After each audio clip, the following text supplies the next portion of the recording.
This next portion of the call is for the Neighborhood Food Network. Thank you, Christine, for coming on. Appreciate it. Hi. Oh, Great. happy to be here. Okay, thank you so much. Okay, so this portion of the call is the Neighborhood Food Network. We are creating national food security and health and community one street at a time. And I have to give a little bit of background on Christina Lampe. I don't know everything about her, but what I do know is that when we're starting the GMO labeling initiative with Pam Larry, right? I mean, well, Pam Larry started the GMO labeling initiative. I met Christine through Pam Larry and the organizing in Southern California. And Christine came to some of the meetings at Mother's Market and was just really a go-getter in, passing out flyers and talking to people at booths and being engaged with people about GMO labeling. And then one day she had this idea to get into the Rose Bowl parade at the end of the parade when, there's like a million people. I don't know how many thousands of people, probably a couple 100,000 people that see it. And like a million people see it on TV. And so Christine made this giant banner, like giant, probably 20 feet across out of fabric. I don't know how she did it. And she Maybe 10, maybe 10 or 12 feet. all right. Well, it's huge. Anyway, it was enormous. And it said Moms Across America, right on it. And it said label GMOs. And she got into the Pasadena Rose Bowl parade, which is on TV, viewed by millions of people. And it was awesome. Not the official parade, the after parade. The after parade. So like after the parade went through, then at the very end, right? So maybe it wasn't on TV, but everybody who was there saw that banner because we were right after all the police cars that, finish it up. Yes. So that was amazing. And I don't remember, did you do that before we did the Moms Across America march to join 4th of July parades, or did you do before or after? I think maybe it was the same year. I don't remember which year it was exactly. I think it was the same year. Like, so we started joining parades, and then that winter, you were like, we're getting into the Pasadena parade. I mean, the parade part wasn't my idea. There was a bunch of other labeled GMO groups that were joining in. Yeah. Gerald Katz was the one who invited me to come, and we rode the train up to there together. Yep. But yeah, I drafted my husband, who is a professional Santa Claus, and he came dressed as Santa Claus and was holding one side of the banner with me. So, and I was dressed as Mrs. Claus. So that was a lot. We had a lot of, we marched the whole 5 miles. Yep. Yep. And she reached thousands and thousands of people with this giant banner that said Moms Across America and label GMO. So really raised awareness with a lot of people. And I really appreciate that. And since then, you've just been gardening. She's a master gardener. Yep. She's a master gardener. And I have visited her garden. She was one of the people that inspired us, my family and I, back in Southern California. Was it Murrieta that you lived in, or Temecula? Riverside. Oh, Riverside. Okay. So in Riverside, we visited her backyard, and she had apple trees growing along the fence. She had all kinds of vegetables, and it was like a food forest in her. And it was a pretty, not tiny backyard, but it's a small, suburban backyard. So it was very inspiring to see that you could grow that much food in a small space. And now you've moved to a larger place, right, Christine? You want to tell us about what you're doing now, and then she's going to talk about what to do in your fall garden right now, and then you can ask questions. So tell us what you're up to now. You want to give us a little bit of small backyard to where you are now. We outgrew the 65 by 100-foot lot where I had 35 fruit trees in the ground and grapes growing everywhere and boysenberry vines everywhere. And now I have, I've lost count of how many trees, but we have 4.5 acres, kind of in a very rocky, decomposed granite area. So only about half of my property is really usable. The rest is a wild slope, which, we're happy to be stewards of that land as well. But yeah, I've got a couple of acres where I've got, 2 different orchards. I have an upper orchard with the stone fruits and the apples, and then a lower orchard that has a big fence around it where I have avocados and guavas and mangoes and the more subtropical types. I'm at 2,000-foot elevation. I'm kind of near Hemet, if you know where that is, halfway between Hemet and Paris. And we have goats and turkeys and chickens and guinea hens and 2 great big Great Pyrenees mixed dogs and a small Aussie, Australian Shepherd. And Soon we'll be getting meat rabbits and some other things too. So I keep promising my husband one animal at a time as I'm slowly trying to Oh, figure you're these- past that. That's a hard promise to keep. Very hard. So anyways, Zen wanted me to talk about cool season gardening. And first I want to tell you, mid-October is when I plant garlic. So this is my garlic saved from last year. And the last 6 weeks it's been in the fridge to kind of imitate, getting some winter. And so I've just taken them out of the fridge, and mid-October is when I plant my garlic. So I'm in Southern California, zone 9B. So I know some of you may be in colder climes. So what I'm going to talk about probably works from about zone 8, and higher. The rest of you might be getting your gardens ready to put to bed. So, but I'm in zone 5 up in Wisconsin, and we get our garlic in the ground end of October and November too, about that same time. Yeah, we do too. In zone 7, we can do it in October and November. Well, part of if you're gardening, for garlic, I just broke that off the other part. So this is the whole bulb, and this is called the clove. And there's 2 varieties of garlic. There's soft neck and hard neck. So if you're in areas more southern, you want what's called the soft neck, because they are more sensitive. They want they're actually short day varieties. Because we're more southern, we don't get the long days in summer like you do when you're in Wisconsin. I was in Minnesota one summer, and I was amazed that it was like light until about 11 o'clock at night, at the solstice. And so we don't have as long of days at the height of summer here. So you want short day varieties, but you plant them, if you can figure out the little point, that's going to go up, and plant it about as deep as it is big. So, twice as deep as this is wide. And then they'll start popping up later. So that was one part to get to have you action step, get your garlic planted. How far apart do you plant them? You mean each one apart? Yeah. Oh, 4 inches maybe. Okay. I am not a very organized gardener. I do a lot of companion planting. I plant these around my fruit trees because garlics as well as onions, give off chemicals in their roots. And if you plant them around apple trees and other fruit trees, those chemicals get taken up from the roots of the garlic or the onions into the fruit trees and actually act as a systemic pesticide or repellent. So like the codling moth that peaches get and some of the other things that apples get, it helps repel those, as well as just their presence there helps repel things. Although I did notice my guinea hens like eating onions. So like at least I have fences around the orchards and other plants, but when I planted these out where the guineas could get to them, they were chomping on them. So yeah, I use those as kind of a chemical warfare. And then so that I have that, and I have a lot of what's called walking onions or Egyptian onions. They're kind of like a green onion, but when they send up their stalk, their flower stalk, but they don't make a flower. There's like 3 little bulblets at the top, and then that stalk falls over and plants those bulblets. That's why it's called walking onions. So I have those planted everywhere around all the trees too. And then anytime you can actually use the bulb part, it only gets about an inch, maybe 1.5 inches wide. So you kind of use the bulb part as a bulb, and then the top part is like a green onion. Oh, there's some garlics and the garlic scapes. Oh, I thought that was a walking onion.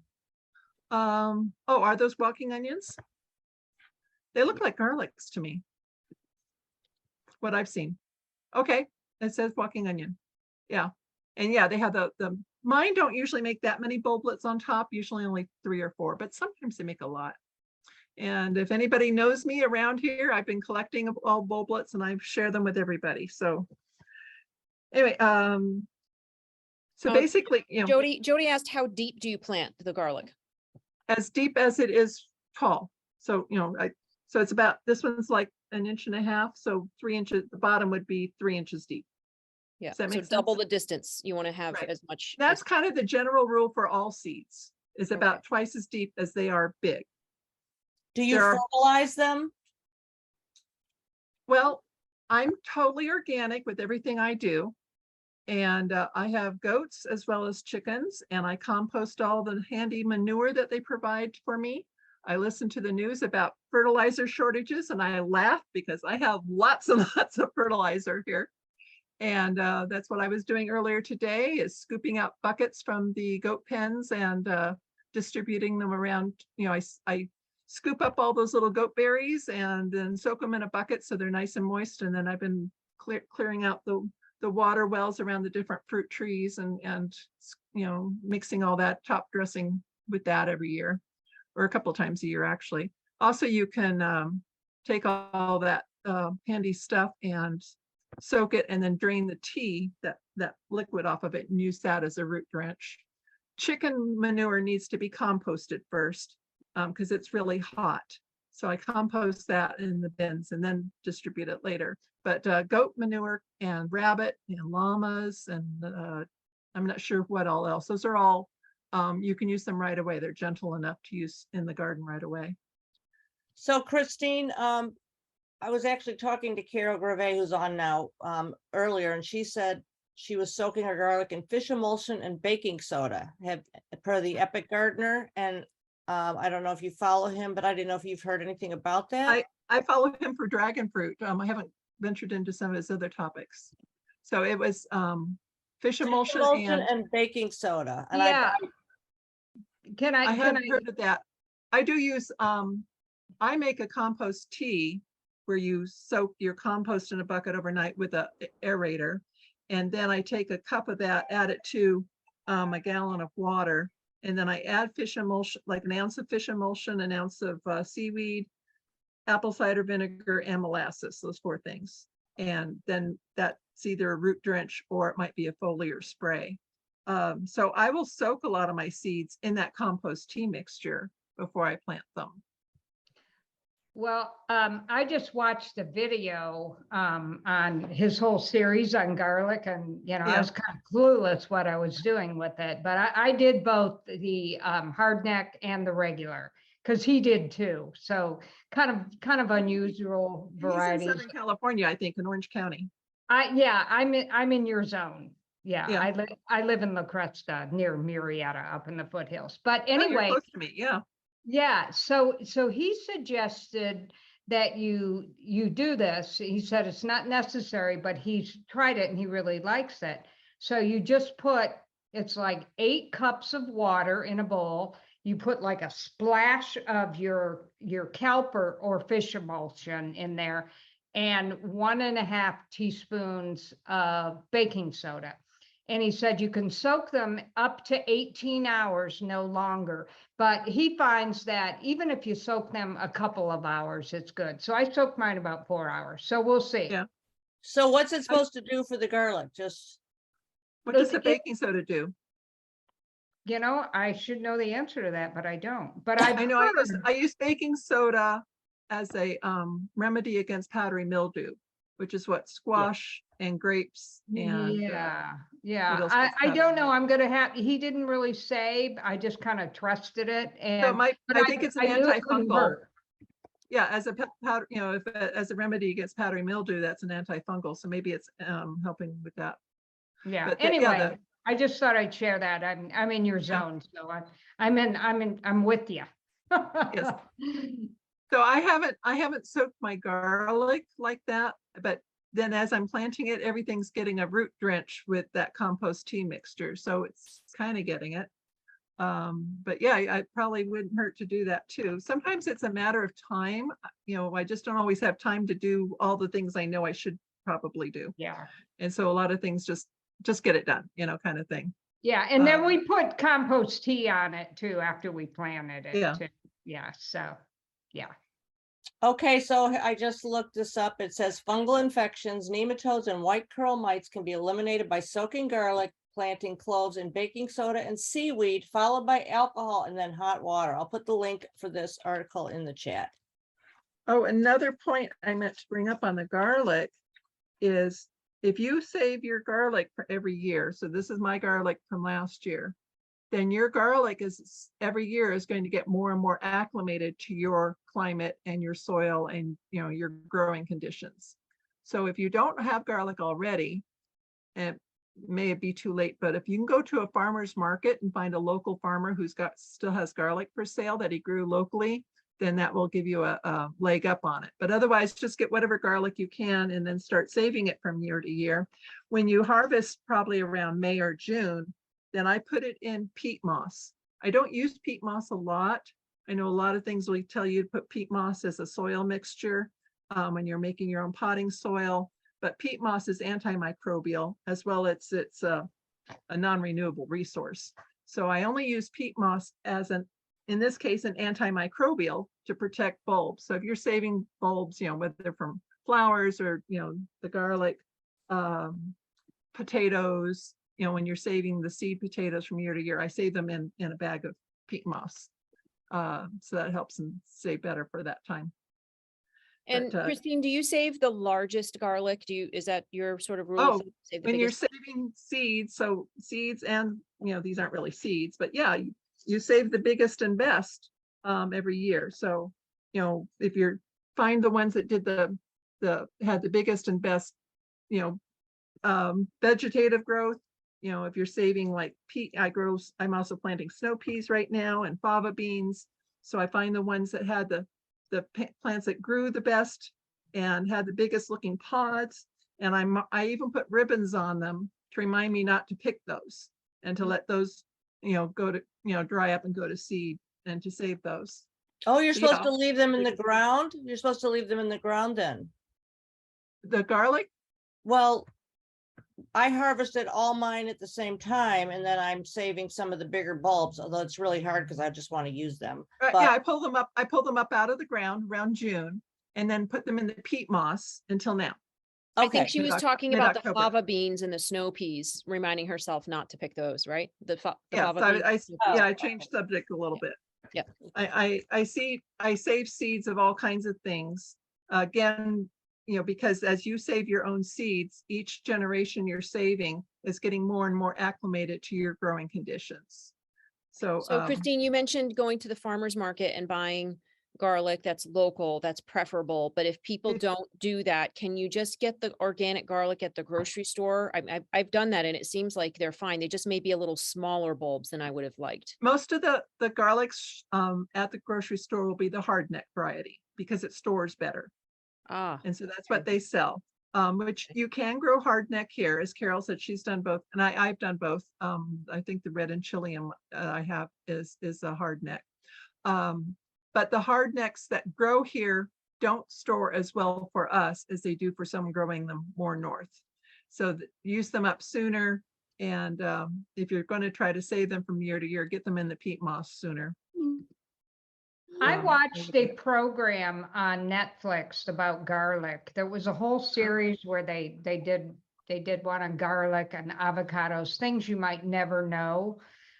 And one of the things that they talked about with garlic is that much of it, like you think you're buying Christopher's garlic, but it's imported from China. Oh my gosh. It was really eye-opening. I think I saw that. And it made me really start to wonder when I was buying garlic at, just my mainstream grocery store, even though it said organic, they said there was a huge percentage, like I want to say 80 or 90%, it's imported really from China. Wow. So I think I'm farmer's a- market is the best way to go, but I promote going to the farmer's market as much as possible. I hardly buy any produce at the grocery store. About the only produce that, Trader Joe's may be where I go. But yeah, most of the stuff is picked early anyway. To go to, the big stores, they pick it when it's not at its peak nutrition. So you're getting it, of days, if not weeks, before it really should. And then they often will, like tomatoes will be picked even green, but then they put them in as they're being trucked about, they get gassed with ethylene gas and that changes them to red. They ripen they look ripe, but their flavor, they have no flavor. That's why they taste like cardboard. So, you, as much as possible, if I'm not growing it myself, I go to the farmer's market, and buy in season. If you, my husband wants tomatoes all year long, and I keep saying I can't grow tomatoes all year long, although he built me a greenhouse, so I will try. But and then he wants to buy the tomatoes, at the store, and they're from Mexico, and I have problems with that too. But strawberries, you eat strawberries in season. You don't try it, although you can get frozen strawberries and things, a lot of times when you get the frozen berries, blueberries, they have picked them and froze them right away. So they have picked them at the peak nutrition. And then, so those are kind of the exception. And you can do that too. That's actually the cheapest way to get blueberries and strawberries is to go to a you pick farm near you, pick, gallons and gallons of them, and then put them on a cookie sheet on parchment paper and freeze them, right? And make a single layer. Yeah. Single layer. And yeah.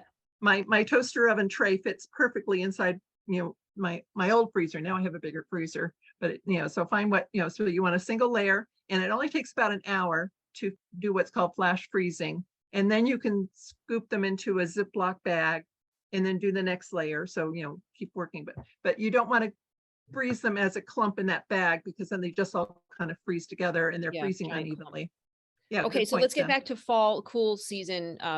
So you're planting garlic now, you're planting snow peas and fava beans. Fava beans, I do eat somewhat, but it's more for the fact that they're a cover crop. Fava beans and hairy vetch is the other one I plant a lot as a cover crop, and you don't eat hairy vetch at all. But I'm planting those now. They make their own nitrogen. They have a symbiotic relationship with bacteria in the root nodules that grabs nitrogen from the atmosphere and puts it into the ground. So again, you're making your own fertilizer, or the plants are doing it for you.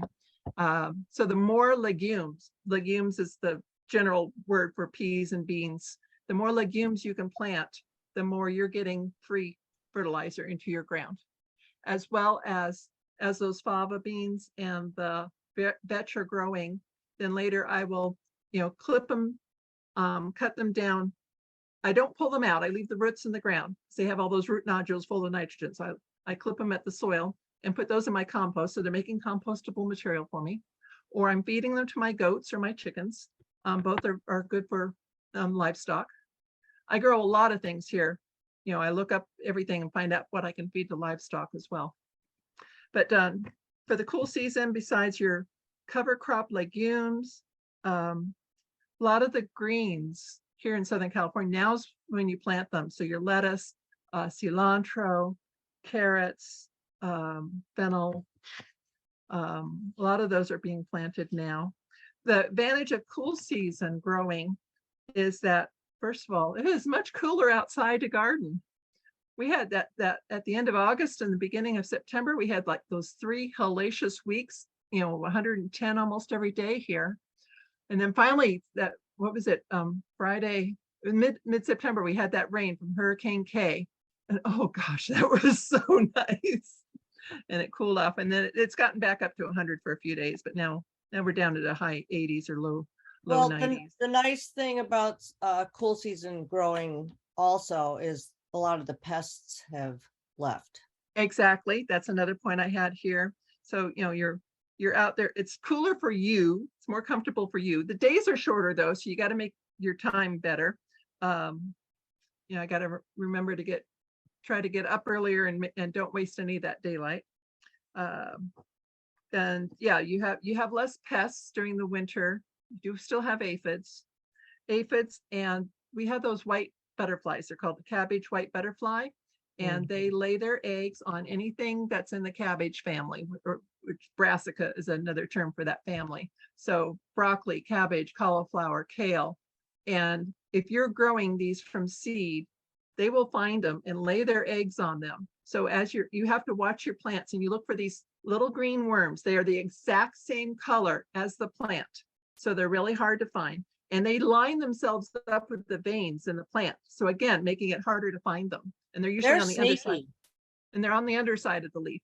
I went away for, I think the Soil Not Oil conference. I remember, or the Heirloom Expo. I remember going Northern California for a weekend, and my husband was in charge of watering my seeds. And I come back, and all the brassicas were decimated.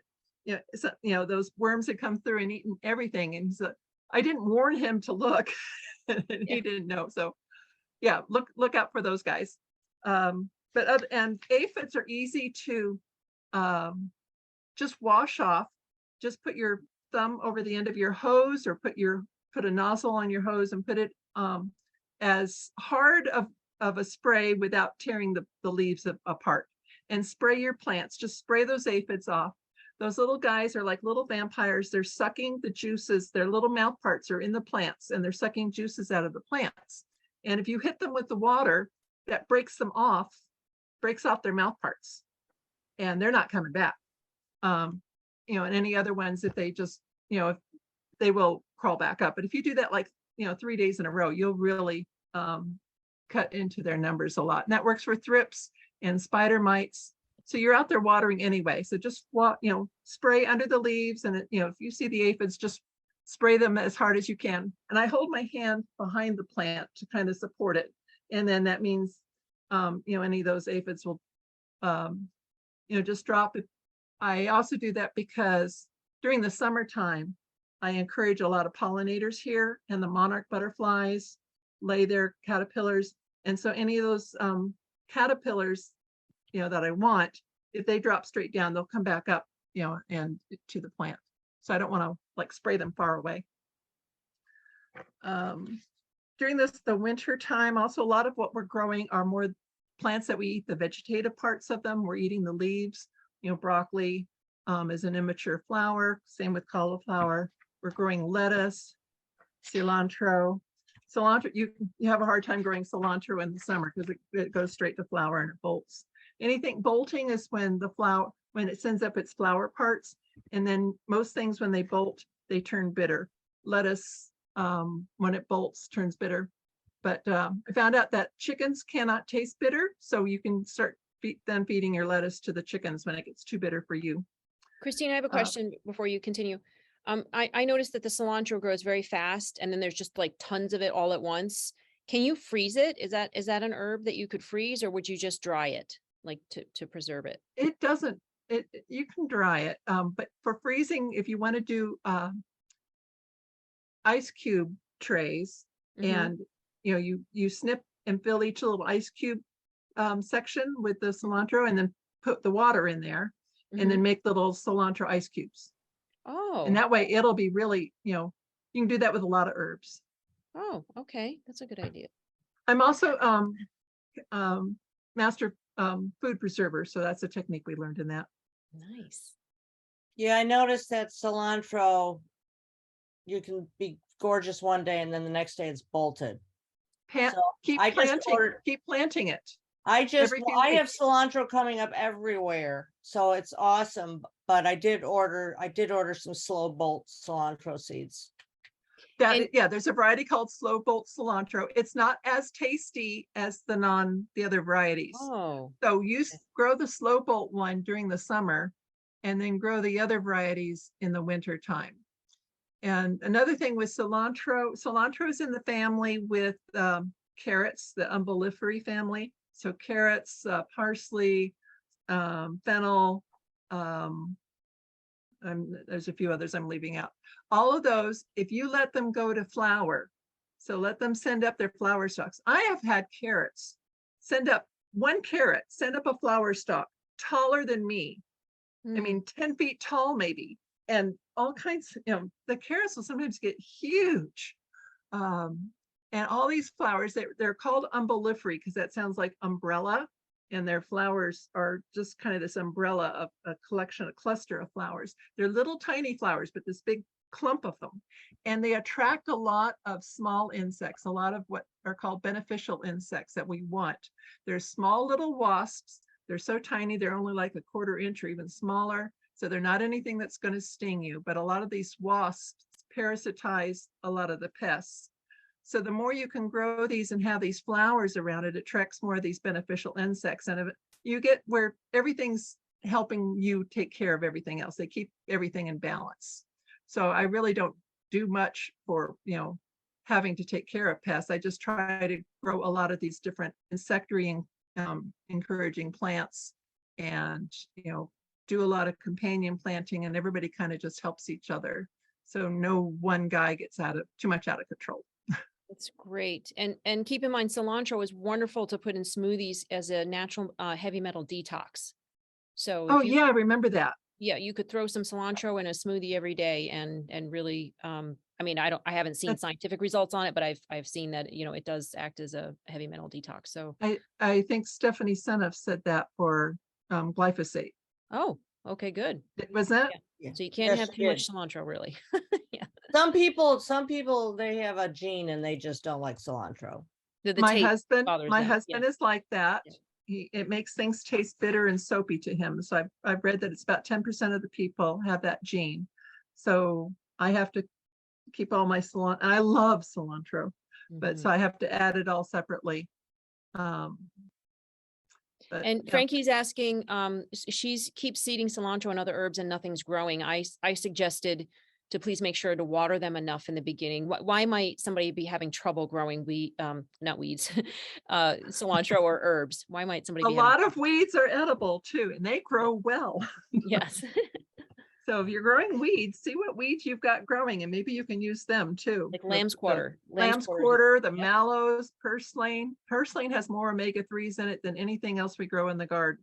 Yeah. So if you don't know what purslane is, look it up and see Yeah, if you've got we anything did growing. talk about purslane on a previous show, and yeah, I used it in my smoothies every morning. It's wonderful. I Okay, have so- where purslane's growing. I shake the seeds out when I harvest it and get them growing everywhere. But Yes, Sam. why might cilantro and other herbs not be growing well? If you're growing them from seed, one, you mentioned watering. So seeds, baby, I grow things in little seed flats to get them started. Or if you're growing them out in the garden, yeah, water. You don't need to water deeply, but water frequently to keep that top layer moist. You can even use shade cover to help keep it from drying out so much. There's the cloth that is the different kinds of shade cover. You can get 30% or 50% and cover that. There might be some little insects coming along, or little critters like the sow bugs. They mow down fresh, new growing stuff, young tender stuff. You might come out at night with a flashlight and see if there's any of those critters in your garden beds. If so, snails and sow bugs, you can use Sluggo, which is considered organic. Sluggo is is it iron? I think. Anyway, it's OMRI listed. Anything with OMRI, OMRI certification is allowed for organic growing. And the Sluggo works really well for those guys. And I think it's the Sluggo Plus you need for the sow bugs. The Sluggo just is for snails and slugs. And then the Sluggo Plus, it also includes the I think it's earwigs and sow bugs, pill bugs, those little isopods. Okay. And And Anne's saying otherwise, that Sluggo can be dangerous if you have pets, so just be careful about that. and I think the Sluggo too's got spinosad, which hurts pollinators, but if you're putting it right in the ground and that should be okay. Okay. Yeah, you Oh, don't want to have it where something else, where It's your gonna pet nibble at it. Yeah. lick it up. But if once it's in the ground, I don't know what would be licking at Okay, it. I just Carol- want to acknowledge that it's 8:06 and we actually only wanted to schedule you till 8 o'clock to give you, just to honor your time for a half an hour. So But- we love these tips though. I think we want to have you back on again. There's so many great tips and we really appreciate your time. Does anybody have any questions? I mean, maybe another 5 minutes or something like that? We also have Mark Dudla on the call who can answer questions.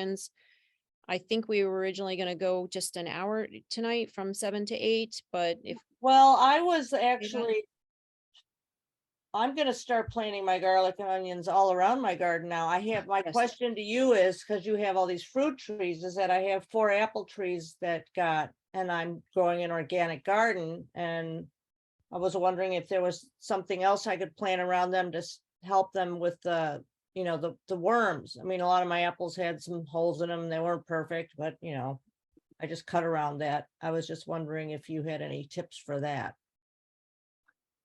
Well, for the worms, so that's probably one of the, Whatever's biting going into my apples. yeah, I think the garlic and the onions will help with that. I Okay, do grow great. a lot of other things around the different fruit trees. Like I said, the fava beans and the vetch, help put nitrogen in there. I grow sunflowers and hollyhocks during the summer. I put them on the southwest side of the fruit tree, so it helps, present, in the hot afternoon sun, it gives them some shade, so the trunks don't get so sunburned. What else do I plant? Carrots. I plant carrots because they help loosen the soil. Radishes too, daikon radishes, the great big ones. I don't use those much in my cooking, but just I use those because they're digging down and they're loosening the soil. Comfrey is an accumulator, so I plant that everywhere too. A lot of the herbs I just plant everywhere around everything. Well, thank you. This is Thank great information. Yeah, really great. Somebody asked about white flies. How do you get rid of white flies? Did you already mention that? Was that the cabbage? That would be the same as my advice about aphids and thrips.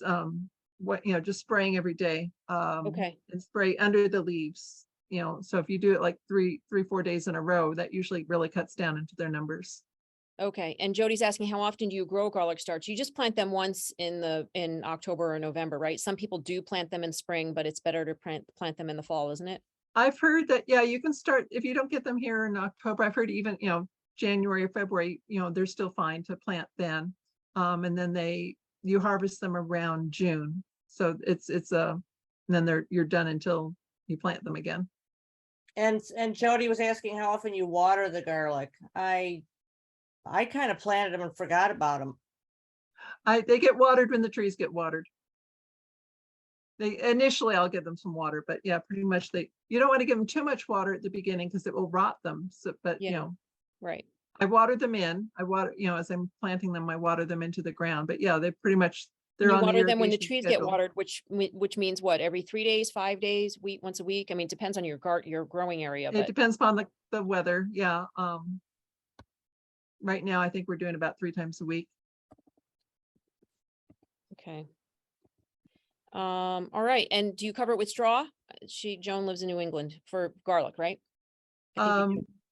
No, but I am now, as I'm bringing in the goat berries and every day I'm mining the stuff out of the goat pen, so that has straw mixed in with it with the goat berries and I call them goat poop.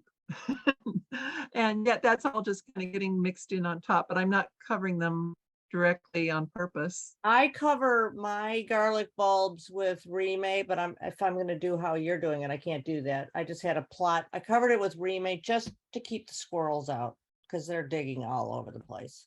I plant mine on the northeast side of the tree, so they're getting more shade until the trees all go dormant. You plant your garlic on the northeast side of the tree? Is that what you said? Yeah. Okay, great. And Thomas had another question. I want to make sure that he gets his question in. Thank you. My question is about fish emulsion. I know that in my study, it's not really an ecological thing. It actually harms the oceans, how they make it. And I talked to an organic grape farmer in Fresno, and he was aware of it, and he didn't necessarily like it. So that's my question. Fish emulsion is really not good for the environment, nor is it sustainable. If things break down, it won't be available. I don't think I use fish emulsion. Actually, I'm using fish hydrolysate, which is different than fish emulsion. The process for making fish emulsion had different chemicals in it. So it's fish hydrolysate. And I'm not that knowledgeable on all that. I listen a lot to the Dirt Doctor, who has an organic gardening radio show out of Texas. And you can find him online at Dirt Doctor. I forget if it's .com, but if you just Google Dirt Doctor and spell dirt and doctor the normal ways, spell it out, you can find him. Howard Garrett. So he recommends that, but yeah, he had one point switched over from recommending the fish emulsion to fish hydrolysate. Yeah, I'm curious what the difference is, because I know the issue with fish emulsion is like off of Peru and Chile, they just rape the ocean of anything and everything they can get, and they just sweep it like a clear cut in the Uh-huh. forest. And I I know do that like, that's not good for the ocean or us. yeah, Ours here comes I from probably go through carp. one. Oh, Okay. But Oh, I'm Mark, sorry. This is Mark Dudla. Yeah. Ours comes from the net carp, and I believe they put some sort of, is it phosphoric acid or something? And it's very you're breaking up, Mark. source. Very nice phosphorus source and slow release nitrogen, if you can hear me. Yes. Yes. Well, now we can't. Just, I was gonna say, I use negligible amounts. I think I use a 40-ounce container once a year of the seaweed and the fish hydrolysate. So I'm not sure how, and I'm doing a lot of gardening here. Yeah, we Yeah. use 1 gallon per acre.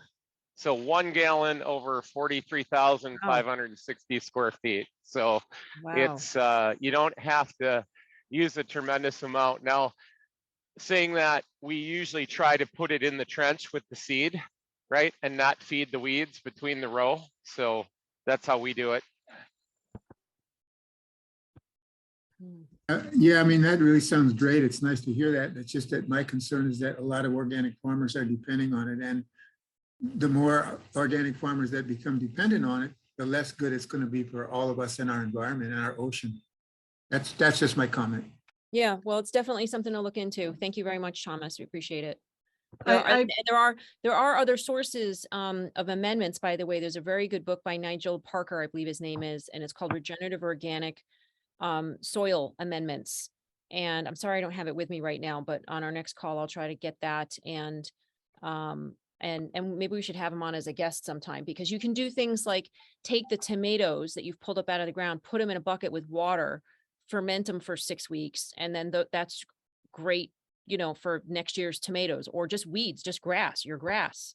You can just let it ferment in a bucket of water, and then all of the goodness of those weeds and grass, like comfrey especially, are wonderful soil amendments. I did not know that until I got his book. You can just, Yeah, Yeah. I look at all weeds There you go. as some kind of a resource. Weeds are either, like I said, the lamb's quarter, there's several of them that are edible. Oh, nettles, there's in that picture there too. Nettles, Nettles yes, are nettles. awesome. I want those to grow everywhere. Yeah. And anything growing is helping the soil become active. So I don't poo-poo. It's just a few things that are either toxic to my livestock, so I have to be careful where it's growing. Or nettles, you want to be aware they are so you don't run into them. because they sting. Yeah. But yeah, I've been taking on, especially since having Howard Vliger, student of the soil, to our small farm, letting whatever that plant is in my garden grow to see what it is. Like, instead of just pulling up everything that's around my plant, just let it grow, see what it is. If I don't love it. And it's growing. It's growing well. Yeah. And it's weeds. Sometimes figure out what it is and figure out what you can do with it. Yeah. I just found out are in the ground and all that. Yeah. The tumbleweeds, Mm-hmm. those are good for the goats to eat. So I just have to, now I'm like, oh, I want the tumbleweeds to mature and make more seeds and grow more, because they grow everywhere. Yeah. But to feed the goats, I want to pick them before they get real thorny and stiff. But yeah, and the only thing, there's something called globe chamomile. It's not a real chamomile. And that's an invasive. I learned it came to California maybe a decade or so ago. And my neighbors here, they said, yeah, it just came into this area about 3 or 4 years ago, but it just blankets the fields. It has a yellow little flower. It's only a few inches high, but when it dries, then that's a fire danger. But I've been, I let them mature enough that before they go to seed, and then I was just pulling them up and laying them down as mulch around everything. So I try to use everything. We've talked about this before, but that app that I have on my phone, Picture This, I've found to be invaluable. I found it, I can't, Yes. I tried to pull it up. I found a plant growing in one of my pots tonight and I went out and took a picture of it, and it's an invasive and it's not good for pretty much anything. So I pulled it up, laid it down to let it die, and it will go into my compost bin. Yeah. And Christine sent a flyer and I emailed it to you. It's a handout on organic food gardening. And I forgot to ask you by text or whatever to actually upload it to the Neighborhood Food Yeah. Network and Was then the link, share it yeah. by the chat. So I don't know if you have a chance to do that now quickly, or if you guys, everybody, if Ann can't do it right now and you need to get off the call, just go back to the Neighborhood Food Network, neighborhoodfoodnetwork.com, and look at our resources. And Christine will have provided a organic food gardening document with a lot of resources. And then what's this book you're showing us?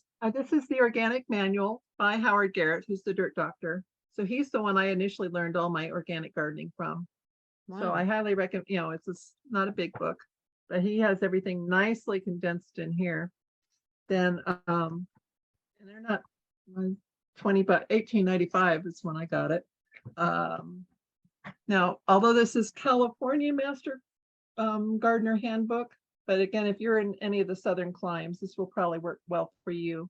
And last I looked, it was around $40. Now, this is a big book, and it covers, they're not strictly organic, but master gardeners teach you to use the least toxic method first. Then if everything else fails, okay, maybe you can spray it. But I think all those other steps will work, I mean, if you do them right. So that's on my list too, and you don't have to be a master gardener to buy one. You can go to the UCANR website and buy it. And that's every kind of gardening. So it covers vegetables, herbs, grapes, fruit trees, grass, drought tolerant gardening. So Annie was asking about foxtails in compost, and I don't even know what that is. Do you? I know what foxtails are. If you have dogs, you do not want foxtails because they get into your dog's ears. It's a grass with a looks like the tail of a fox at the top, kind of like a oat grain seed head. Again, those if you know what they look like, then just pull them up. That's not quite a foxtail. That's how I know it. Oh. They have little barbs, kind of. Yeah, and Yeah. That's that second. That's it. That's it. That's a foxtail. Oh, okay. And those get into your dog's ears and work their way into there, and then you have to take them to the vet and have them, a procedure to get them out of their ears. They can get really infected. Okay. But they So also grow like crazy, and you get the seeds in your compost, and then you've got foxtails in your. So the trick is to pull them up before they make the seed heads. Yeah. Okay. So anything you don't Sure, want to Ann. come back, it's going to take you several years, but the trick is to pull them up before they mature, before they start making seeds. And there's still a lot of seeds in what they call the seed bank in the soil. Weeds are survivors. They know how to do this. So it will take you several years of really working well. But also a lot of plants, like the clover burrs, or what I know is the goat head stickers. They're in the legume family. They make nitrogen. Weeds are there for a purpose. They're helping the soil become better.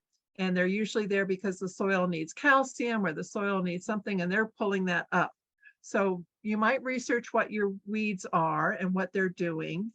But sometimes if you improve the soil by bringing in a lot of organic material, compost, and then get the bacterial and the different microbial activity in the soil, those weeds will just go away because they like poor growing conditions. So it's all about the quality of the soil and the minerals in the soil, which is it's a lifelong process learning about all of this. Frankie's asking, yeah. She's saying that she's going to help somebody improve their clay soil. Do you have any tips on improving clay soil before you go? Adding organic material that will loosen your clay soil, make it more porous. And adding organic material works for any kind of soil. If you've got Such sandy as? soil, then it helps retain the moisture more. And what Gypsum- types of organic gypsum- material? He's trying gypsum. Yeah, is another thing to add. gypsum will open up the clay lattice, and that's very, very good for clays. And then what other types of organic materials would you add? You said gypsum plus organic materials. What other kinds of organic materials would you? But just compost. Here in Southern California, I go to Burtech. You can get compost from them. It is considered quality. It's certified for organic gardening. So they take all the kitchen wastes and various food wastes. They run it through some kind of a heat process. So they speed up and have this actually nice compostable material. And they charge you $8 per cubic yard. So I go to their place in Fontana with a big open trailer, and they have the big scooper and it dumps it, I'll get 2 cubic yards at a time. It's great. Well, it's fall season now. And if anybody drives around your suburban neighborhood and sees people raking up their leaves, which they really should not be doing, because they are natural compost for the soil, and they're home to all kinds of pollinators. Like, you really don't want to be raking up leaves and chopping them up, because you're destroying the habitat for all kinds of wonderful, insects and pollinators. But if somebody has already done that, I would just simply walk up to them and ask them, could I take your leaves, and throw them in the back of your truck or car. I used to do that with my neighbors in Riverside. I said, once you've raked up your leaves, let me borrow your, they put them in the big trash can that's on wheels. I just wheel it back to my house and dump it, and then bring their trash can back to them. And that's lovely organic matter that you can just So, spray on top of your garden. Yep. And that brings up another thing I'd like to talk about when you're asking your neighbors. The other night I shared this with Zen. We stopped at somebody's house and asked them if we could pick their apples, and if they sprayed their trees. They said no, they didn't. And we came home with this and more. And wow, we ended up giving my friend Michelle on her way home stopped by his house, and we gave him a jar of canned apple pie filling. oh, isn't that lovely? And So, and a lot of these people, they're like, no, go pick them. And they were just all over the place. So just keep your eyes out. And yeah, just ask and you shall receive. Ask. Okay, so one more question. Frankie says, for clay soil, would this compost be applied to the top or tilled in? I top dress most stuff. Just put it on top. You don't want to do much tilling. You don't want to disturb the soil, because once you get that microbial activity going in the soil, every time you dig and turn that soil, you're drying out everything's like, well, the bright sunlight in the air that's going to dry them. So try as much as possible to just top dress, maybe work a few inches down in. When you're initially building your beds, you can, I do a process called double digging, which I don't have time to explain right now, but that's John Jevons in his book that's on my list. He gives that whole procedure, and you really work the organic material deep, down as much as you, like 12, 18 inches if you can. But once you've got that bed prepared, hopefully you'll never ever disturb it like that again. Right. Yeah. You don't walk on your beds, don't compact the soil. So you build beds that are no wider than you can reach across from without having to stand on them. Yeah. Very good. And the name of the company that sells the compost in Fontana? It's Burtech, and actually it's probably not Fontana. It's behind the Ontario Speedway. And I can't remember, it's off of Etiwanda. So I know how to get there, but sorry, I'm not very much help. But I know it's Burtech, and it's like their northwest transfer point. They're also the Agua Mansa. It's also Burtech, is the Agua Mansa near Riverside, that I've been told they have the compost, but then I've been told they didn't reliably have the compost, so I've never gone there. is this it? Burr, Burtech. Oh, well, what do you know? There's a Bartech too. Yeah. I think it's BU with 2 R's, Burtech. If you look up, I'm trying to remember the name of the road.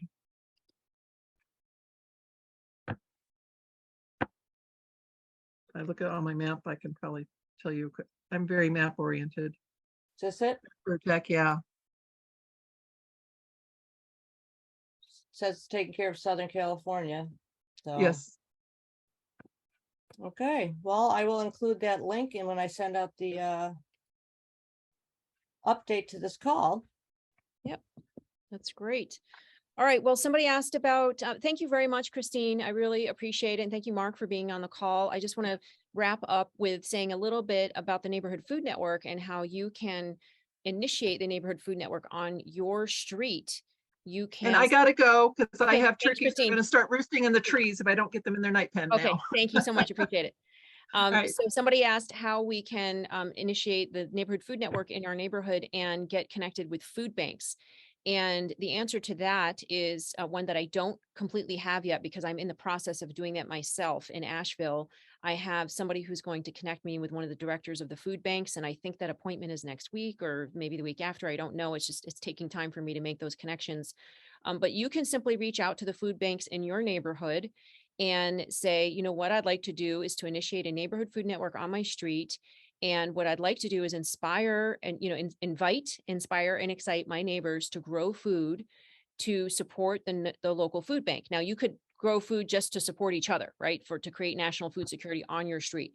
But if you're in what some people call like an affluent neighborhood, one person had this idea of, she said, you know, I don't think I can convince my neighbors who are quite affluent to grow food for, you know, potential crisis or just for each other, just for the heck of it. You know, they're very busy, you know, they may not do that, but they might want to do it for to support a charitable reason, to support a food bank. And our goal is to, Anne, can you find that meme of the Neighborhood Food Network sign and show that? Our goal is to get enough funding so that we can support the production of some signs and this whole program to launch this in February for real this year. This year was the pilot program, but this coming year to launch a Neighborhood Food Network where you can grow food for yourself to share with your friends or, you know, your neighbors just on your street, or to support a local food bank. And let's just say, I don't know, you grow say 500 pounds or 1,000 pounds of food, then your street gets a sign as a, you know, a marker, sort of like, you know, local Democrats have whatever adopted the highway, same type of sign, but it'll say Neighborhood Food Network, Charles Street growing for Asheville Mana Food Bank, that kind of thing. And so you'll have a sign on your street, kind of like the neighborhood community watch sign that shows that your neighborhood is growing for a food bank. It will be a badge of honor. It will increase real estate. It will bring your community together, and it will bring food to the less fortunate, you know, the underserved, and give them fresh produce. And the thing about fresh produce, I hope you all know, is that there are more nutrients in fresh produce than there is in produce that has been sitting around on store shelves for ages, and also, you know, much higher nutrient density than processed foods, and can actually help them in preventing mental illness and, you know, all types of diseases and health problems. And there's a huge shortage of fresh produce for the less fortunate and, you know, underserved people, especially organic. I mean, anything they get that's going to be, you know, any type of produce is usually going to be highly sprayed with pesticides and preservatives and all of that. So Frankie's saying, clarify acceptable produce with your food bank of choice. Some don't accept exotic produce because customers don't know what to do with it.